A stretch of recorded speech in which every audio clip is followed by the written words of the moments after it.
Usher, it's lovely to meet you. Lovely to meet you too, dear. And you brought the sun with you. Thank you very much for that. I did bring my son with me. And the son. Your son and the son. Well, good combination. Well, wherever I am, he's always shining light, you know. I'm normally accustomed to London fog, so I knew I'd have my little piece of sunshine every day I woke up. But fortunately, it's been very beautiful. Unfortunately, I have not been able to get out in it because we've been here doing this junket. But it's for a great cause. I'm happy that after 4 years, I'm able to come back now with an album. Very proud of it. Here I stand on stands May 26th, and want to talk to you a little bit about it. So how was it different from the last album? Well, one, the range of experiences and emotion is much different than the last one. Of course, I'm in a different place. But, you know, for the fan, for my core fan, who happened to be 15 when I was 15, and the other fans who came on when I was 21, and they may have been, I don't know, 16, there's something for them. So, to make a long story short, you know, there's a wide variety of different music, and I'm speaking to different generations through the music. I'm giving you a little bit of what you were expecting, but also giving you a little bit of what I feel you need.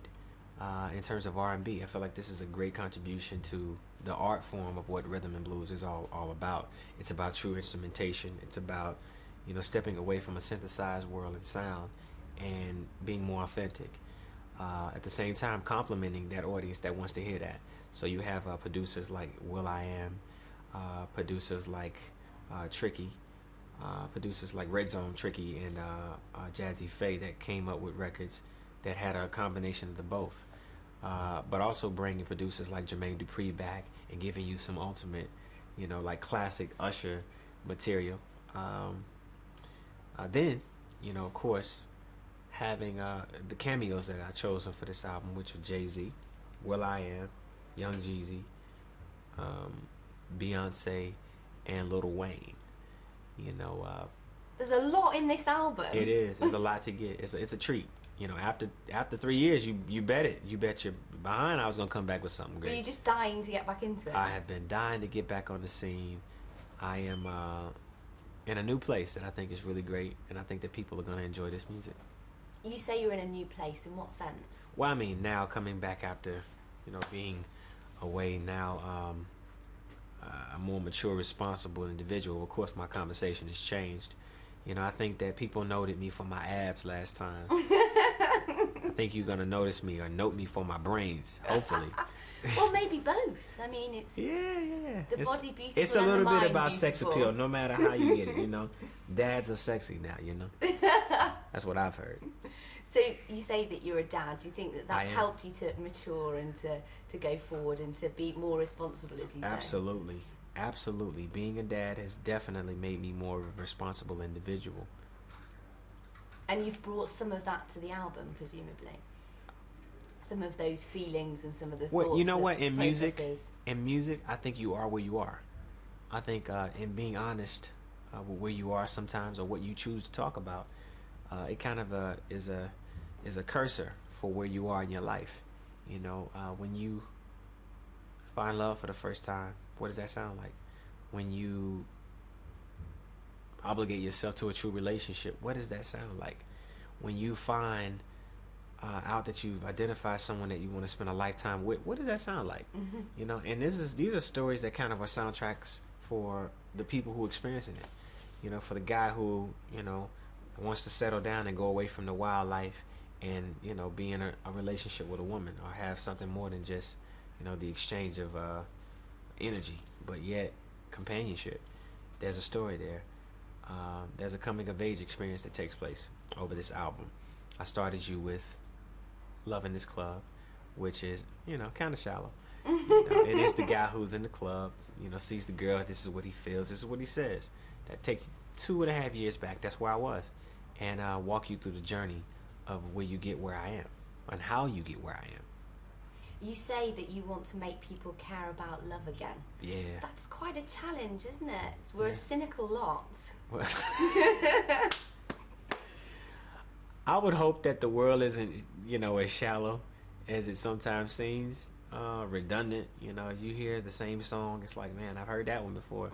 You know, I challenge myself to give topics that I felt like would allow people to open up their eyes, hearts, minds, and think outside of the box. You know, as you become a little older, your preference changes. You know, or maybe there's that record that you know, that you just love. It may not necessarily be all about the club. It may be a more substance-filled record. You know, there's a little bit of that. You know, at the same time, I can't put down the reality of what I know people love and expect from me. So I give them records like What's Your Name? Records like Love in This Club, which gives you a bit of what you were expecting. Records like Appetite, you know, records like We'll Work for Love are different. Records like Here I Stand, that's a different Usher. Man, you know, it kind of represents the growth in the album. It sounds like you've got, you know, split personalities here. Yeah. It's the man with the abs, the man with the brain. Yeah, man. You know, as you grow up, I think you grow more seasoned, or you should, you know, from the wide range of knowledge that you get along the way. You know, you go through something, you learn from it, you apply it and make it wisdom. It turns into wisdom. You know, becoming more responsible, standing for something, or falling for nothing, or anything. So do you think there are any downsides to getting older? Have you experienced any? You're going to be 30 this year, aren't you? I haven't found the downside yet. No wrinkles? No. Sagging? Well, I mean, I'm not 40. I'm 29 now. Yeah, exactly. You know, so I don't have the crow's feet and all that stuff. I'm just, you know, I'm just getting used to this new skin, and I'm loving it, you know. As you grow older, you should grow more confident with yourself. And I think part of that is having a foundation. You know, now I'm a family man, and, you know, a lot of that is conveyed in certain messages from the album. You get that. So do you feel quite sorted at the moment? You're in a good place?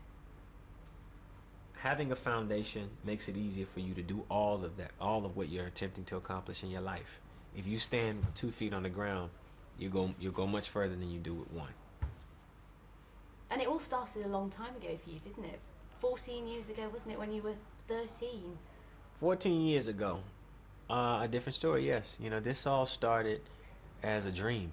You know, I can remember at the age of 9 years old saying, you know, Ma, I want to do that. You know, I want to be like Michael Jackson. I want to be like, you know, New Edition. I want to be like Bobby Brown. I want to do what they do. You know, well, you got to work at it. You know, of course, I went through talent shows. You know, there was no American Idol back then. You know, there was no European Idols back in that day. Which would have been perfect for you had they been around. That was Star Search. Actually, I did Star Search, believe it or not. Right. Which was an Ed McMahon production in Orlando, Florida. It was the comparison to what I think American Idol is in this day and time. Right. But not many opportunities.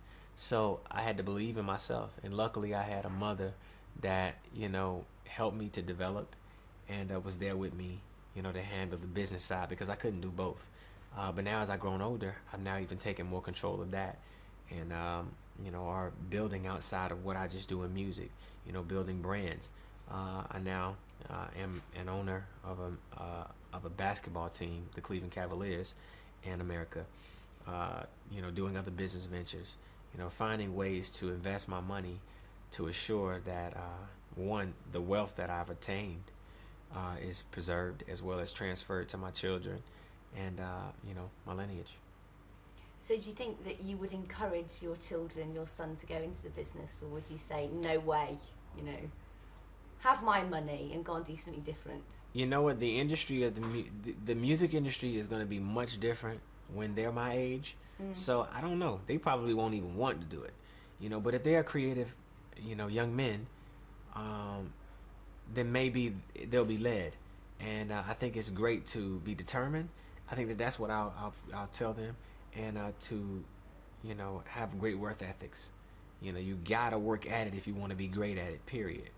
And, you know, be benevolent in your approach. You have to, you know, want it and take no for it. You will never take no for an answer.